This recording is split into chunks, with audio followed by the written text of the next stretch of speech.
Recording has started. Greetings, this is February 15th, Music Theory for Worship Leaders. This is the week after our whirlwind review of the first third or so of the course. And we appreciate our friend Andrew going ahead and getting the assignments out to us. And we were just going through those with Greg, just a reminder to everybody what those four things were for this week. I'm going to read those out one more time, but this has been shared with everybody in the class. And this will be in Blackboard too, guys. This was just a quick way to get it to you. Create a challenging 8-measure rhythmic game and perform it yourself. So I had a guy come in this morning who did this, and you probably won't be able to see this, Greg. Can you see that notation at the top of that, Greg? Barely, yeah. That even make out on the, So that's what we're talking about. This assignment that this guy did is what I'm talking about. And so, for example, his is 1 and a 2, the 3E, 4 and a 1E and 2E and. So I'm having him say these rhythms. He created them, but I'm having him say the rhythms to me in rhythm. Just 8 measures in 4/4 time. But when you create rhythms or melodies for that matter, it really helps you understand it. For example, making sure you understand the math of how many notes go into a measure. So it's a really helpful exercise to do. And then another assignment I gave you was make a YouTube video explaining how key signatures work and upload to YouTube. Why don't I give you guys an extra week on that, okay? That would probably be helpful. So why don't we give you an extra week on that? In fact, I'm going to give you until spring break on that. Till the end of spring break. So that would be March 20th. So this one won't be due till March 20th. Okay, this will just kind of get you ahead on that. So you got a little more time on that one, okay? Analyze. I do think let's go ahead and get this done. I'm going to give you guys a little more time on this first and last one since that was so busy last weekend. So I'm going to give y'all until Monday night. February 20th. Okay. And I'm typing it in, so you'll be able to see it immediately in that document.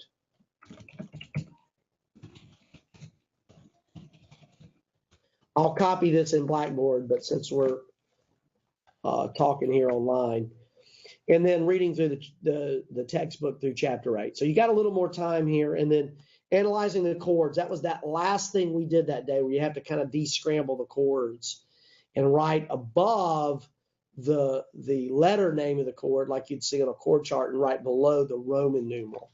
That's just going to be super helpful for you guys.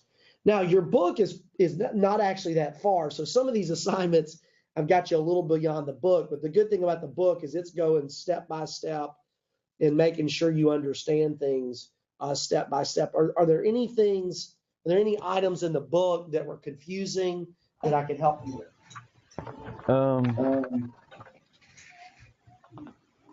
I mean, some of it right now is just working with rhythms and all the different time signatures and having to write out, making sure that I'm getting like bottom of 35.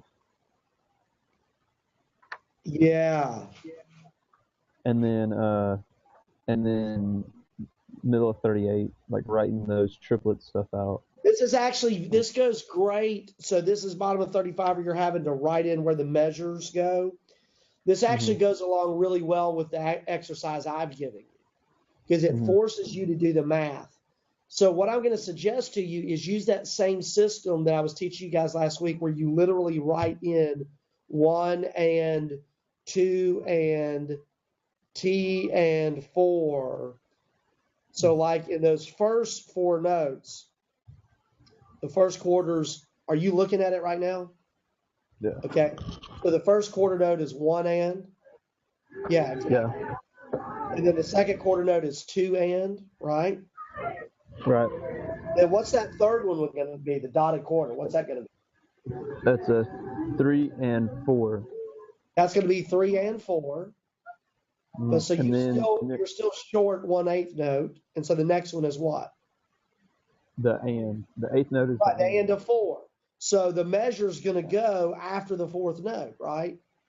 Mm-hmm. Because you've got to fill up 1 and 2 and T and 4 and before you can put a measure. All of that has to be totally full. Look at it like a glass you're filling with sand or something, where it's got to be totally full before you can go to the next one. Mm-hmm. The only thing that might confuse you on that is when you get into the 16ths. Yeah. Although it doesn't look like he's got anything too challenging there, but like the second line. So I have the quarter and then the half dotted. Yeah. And that's a measure. And then the one of the next one is the quarter. And then we hit the 1E and was it in that it's on the 2 is all those 16th notes. Right. The first set of 16 notes is the 2. Then the 3 is the other set of 16 notes. That's and right. Then there's a quarter rest. That's right. Okay. That's right. Okay. That was what I was making sure. Literally writing those numbers in. Sometimes, Greg, if it's a really confusing rhythm, sometimes I'll write that little system in even on choral music. Mm-hmm. If it's confusing me, because I'm going to tell you what, Cliff Duran, we commissioned him to do, it was a lot of fun, an arrangement of kind of some old school songs like Jesus Freak. This was my choir group now, going out to, singing Jesus Freak in the churches. We had a rapper and beatbox and all that. But some of the rhythms he wrote on the arrangements were pretty complex. So we actually slowed it way down, and I broke it into the one-eanda system. Oh, my gosh. All of a sudden it made sense. And that's even so again, you have to, the reason we're having you guys do this is if it doesn't make sense to you as the leader, man, you can really find yourself in the fire with the group. So you've got to process it before they ever process it. And that's what this is teaching you to do. You're going to get faster and faster at this. And pretty soon you'll be able to just look at something. But the more ways, and then, I've got you composing a rhythm, the more ways you can look at it. I like what he's doing. I've got you composing.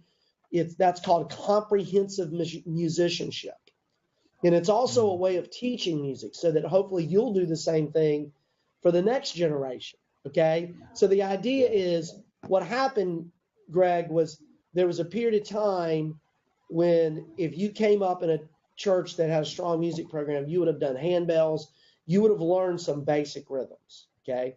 Now, obviously things changed a lot and there's a lot of good things about the changes. But one of the negative things is we're not teaching kids to read anymore. So somebody like you grows up in a church, you might be the worship band leader. We have this, I'm not picking on you. We get this kind of student all the time. Most of our undergrads are like this. So they come to us, they might be tremendous at leading a worship band. And they just have not learned all the details on the notation.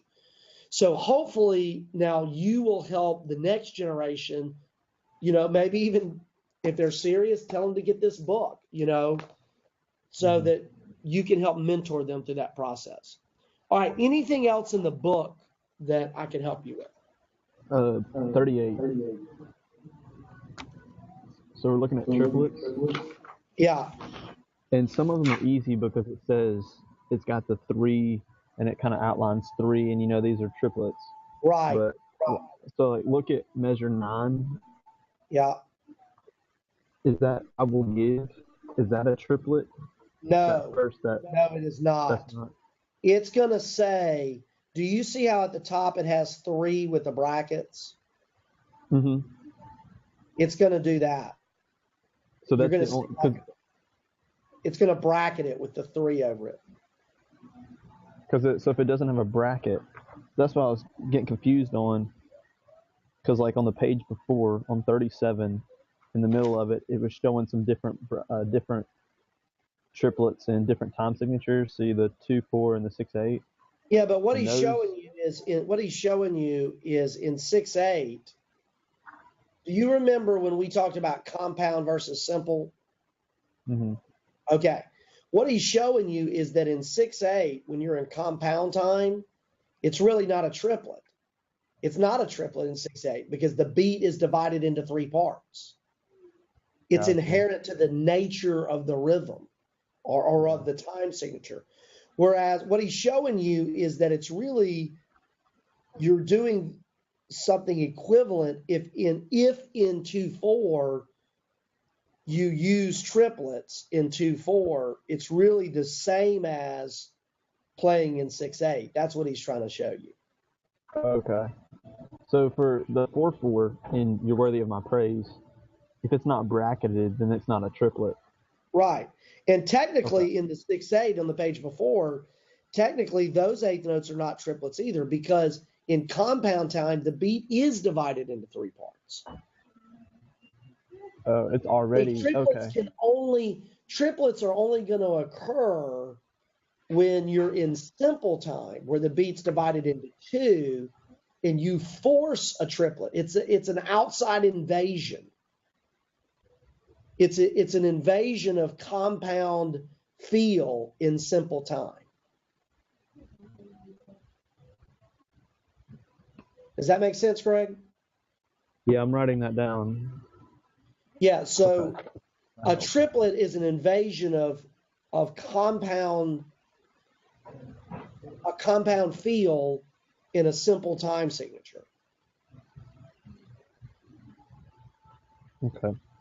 Thank you. So what does that make sense? Yeah. And that's why they clarify. Yeah, I can see why that's confusing. So for example, in simple time, 4/4, that's simple time, right? Typically, we're going to divide a quarter into 2 beats, typically. Mm-hmm. But you can divide it into 3 beats if you put that little bracket over it and call it that's a triplet. So typically beats are divided like this in 4/4. 1 and 2 and T and 4. But you can say triplet 2 and T. So I could take beat 1 or I could take beat. Let's do beat 2 and 4. I'm gonna turn beat 2 and 4. I'm gonna have a foreign invasion of compound feel. 1 and triplet T and triplet. Okay. And by the way, that's where some of your Latin dances come from, because they mix together triple and simple. So, and like when we're dealing with this, so on page 37 at the top, when it shows it, like you have quarter notes, you have 5 quarter notes, but when you bracket those, like those quarter notes, what does that turn the quarter notes into? Well, there's 2 kind of triplets that occur in simple time. Well, for the most part. I mean, you'll probably never see anything beyond what I'm about to describe. So whether it's, all right, now what are your simple times that you're going to have to deal with in worship music? 2/4, 3/4, and 4/4. 2/4, 3/4, 4. So within any of those time signatures, you could have an eighth note triplet, and that's where 3 eighth notes are bracketed to equal 1/4. That's actually the more common. But sometimes you'll have a quarter note triplet, which is slower in its feel, and it takes up a half note. So a quarter note triplet is worth 2 full beats. It's worth a half note, whereas an eighth note triplet is worth a quarter note. Okay. Does that make sense? Yeah. And there's probably a YouTube video that demonstrates that.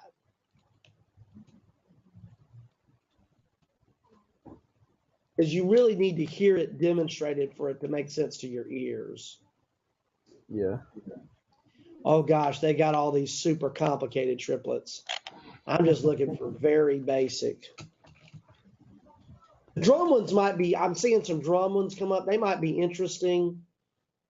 to listen to, but those get, because what can happen, Greg, you can imagine, you can take this to all sorts of levels.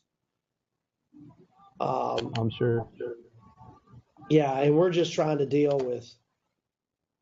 All right, let's see. This looks like a really basic one here. Let's suppose that you're writing a really important email to a colleague.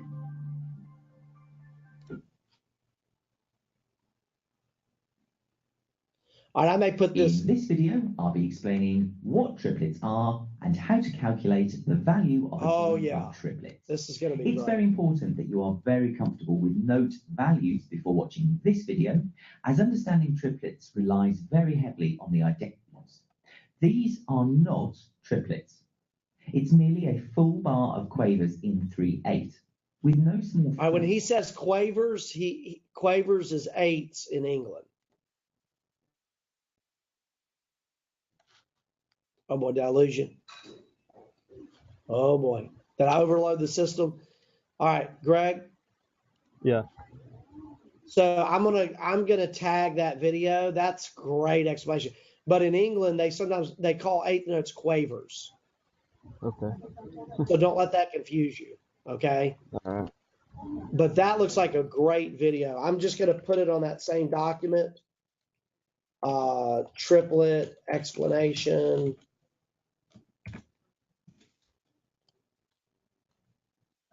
All right, I think that'll help you because I'm afraid you're going to understand it like everything else in this class, understanding it mathematically is the first step. In fact, for you guys, what's really frustrating is you actually do understand it with your ears. You've heard it, you've experienced it. You just don't know what it looks like. So step one for you guys is to kind of draw back on your oral understanding and see it on paper. Then you have to hear it performed. And then what's going to happen is you're now growing formal music education is increasingly going to be prepared to marry your informal. Right now, to reference Paul, your informal training is not equally yoked to your formal training. Your formal training is a very weak Christian, okay? Not, he hasn't been studying the word for years, So we got to get these things equally yoked, okay? Which is misunderstood sometimes, right? We're trying to give counsel to a young lady. No, we're not saying the young man says he was baptized 5 years ago. We're saying if you're on fire for Jesus and he's not pursuing Jesus like you're pursuing Jesus, that is not equally yoked. So we got to get these things equally yoked here. But the cool thing is increasingly these two worlds are going to collide for you and it's all going to come together. It's going to make life so much easier for you.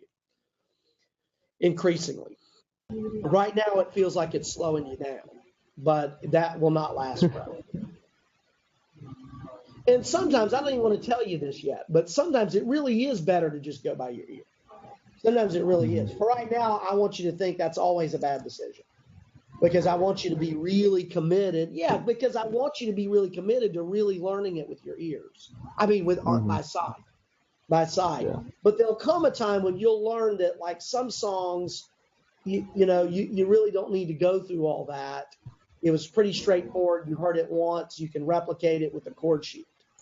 I think, though, most of you guys, if you get where I want you to get with reading, you will forever. Your band may be using chord sheets, but you're going to be using lead sheets because it gives you just an extra little help on the melody to know exactly what's going on. All right, man. Anything else?